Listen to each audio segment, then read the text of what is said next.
I'm Phil Hatch, test-taking expert and creator of TestPerfect.com. Today we wanted to answer a few of the commonly asked questions about the GRE.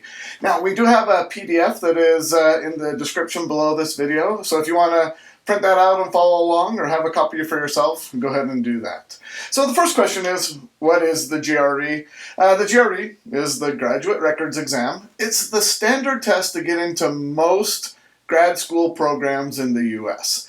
So if you're going into history or psychology or speech pathology or veterinary science or history or anything like that. It's also a test that's making inroads into business school applications and law school applications.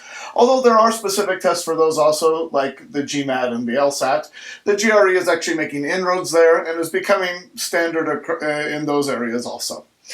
So how much does the GRE cost? $205 each time you take it. So you want to just take it once. If you can do that, that's ideal, of course. But you can take it multiple times, and that $205 adds up really quickly. How long is my GRE score good for? And the answer there is 5 years. Essentially what the ETS, who are the people who administer the GRE, do, is they send all scores from the previous 5 years. So your score will be on your record for 5 years. However, there are various ways that you can just send the scores that you want to the schools. The GRE has a special program called Score Select. So even if you have a bad score, there's a way to hide it. But your score will be good for 5 years. Now, that's actually kind of important in terms of like how you time your GRE. You can take your GRE in your junior year, sophomore year of college even.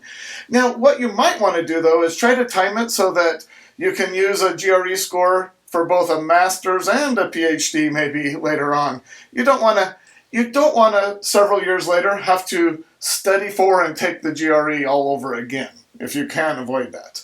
Although it's such a fun test, I don't know why you wouldn't want to. But, maybe the $205. That would be something you wouldn't want to pay again.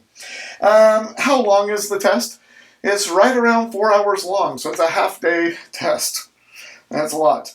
How do you sign up for the GRE? This is incredibly easy. You sign up at ets.org.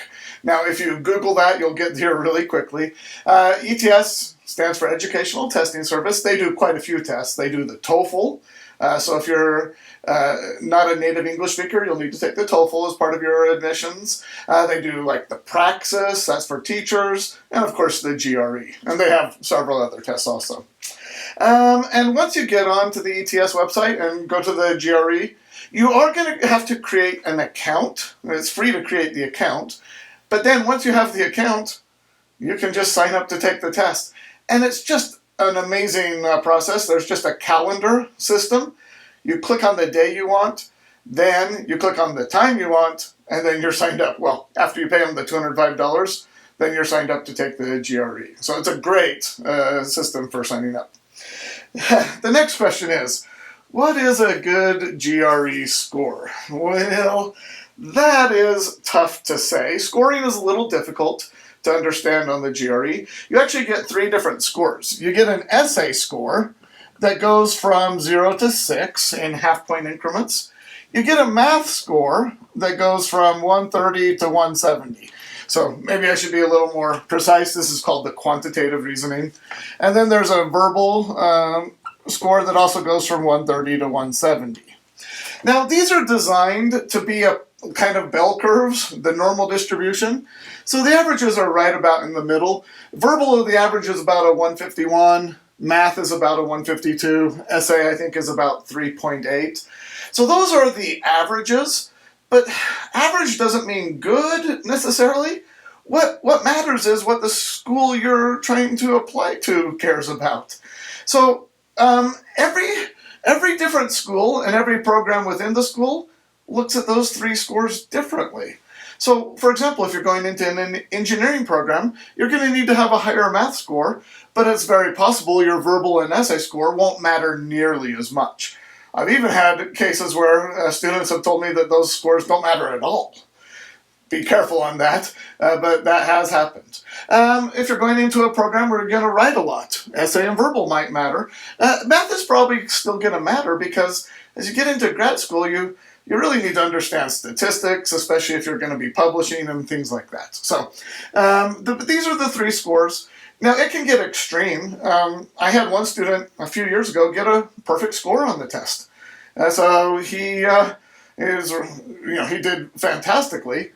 But then I found out where he was applying. He was applying to PhD economics programs at the top schools in the country, where he told me at one school the median score was a perfect score, median of accepted students. So it was almost like to be competitive there, you had to have a perfect score. So that's extreme. Most schools are not going to be like that at all. But what you actually have to do, hate to tell you, is a little research and find out from the schools that you're applying to what they're expecting from you. Okay. So the next question is, what's on the GRE? So let's take a few minutes here and kind of go through this. Essentially, it's kind of along with the scores, there are essays, then there is verbal, and then there is math. So the essays, you're going to have 2 30-minute essays. These always come right at the start of the test. They're separately timed, so 30 minutes each. One is an analysis of an issue, and one is an analysis of an argument. In the issue essay, you're asked to express your personal opinion about a topic. Now, every essay prompt that could possibly happen on test day is already published at ets.org. So you can go through the whole list. Now, there's hundreds, but you can go through the whole list and see kind of what essay prompts they could ask and be really well prepared. You definitely want to practice your essays before test day. You'll be surprised the first time you try to do it in a half hour how tough it is. So the other essay is an analysis of an argument. So instead of expressing your personal opinion, you're going to analyze someone else's argument. It's basically a paragraph-long argument that is full of logic flaws, and your job is to point out those logic flaws in a well-organized essay. So I feel like that has to do a lot with peer review and those kind of things, and it might read a lot like something you'd find in a scholarly journal. Your essay will read like that analysis. Okay, so that's the essays. You also have verbal. Now, verbal is really only testing 2 things. It's testing reading comprehension and vocabulary.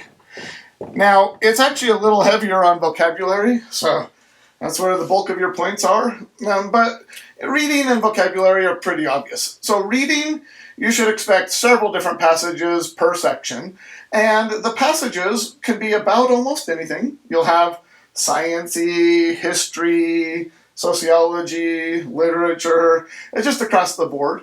And then you'll have questions based on that passage, things like, what was the main point? What would the author agree with? Why did the author include this? Kind of the standard things you'll find in reading comprehension.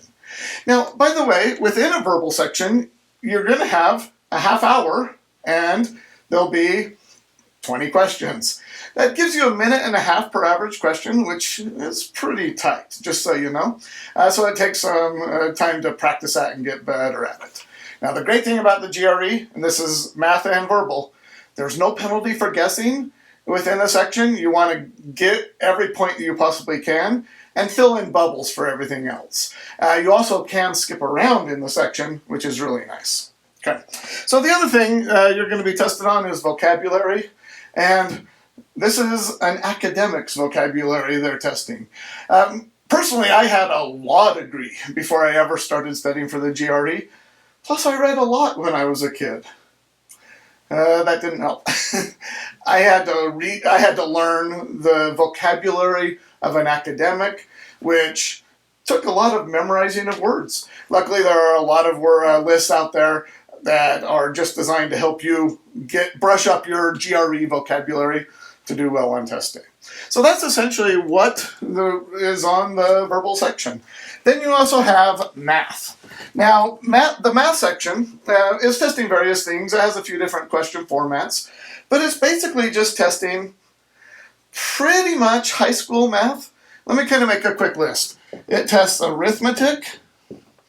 That is stuff like adding and subtracting fractions and multiplying fractions, percents, ratios, things like that. Algebra, which of course that's going to be on the test. Geometry. If you know what that has to do with grad school, let me know. There's number properties. And by this I mean things like odds and evens, positives and negatives, exponents and multiples and factors and prime numbers and things along those lines. There's also some statistics on the test. Things like averages and medians and ranges and standard deviations. They do a few probabilities, permutations, combinations, so those are fairly tough. There are also word problems on the test. So these could be things like rate, time, distance, two trains coming together, that idea. Or it could be overlapping groups, things along those lines. And then there's also charts and graphs. Probably on each section you should expect about 4 questions that are based on charts and graphs. And the charts and graphs are kind of the standard charts and graphs you'll see in the real world.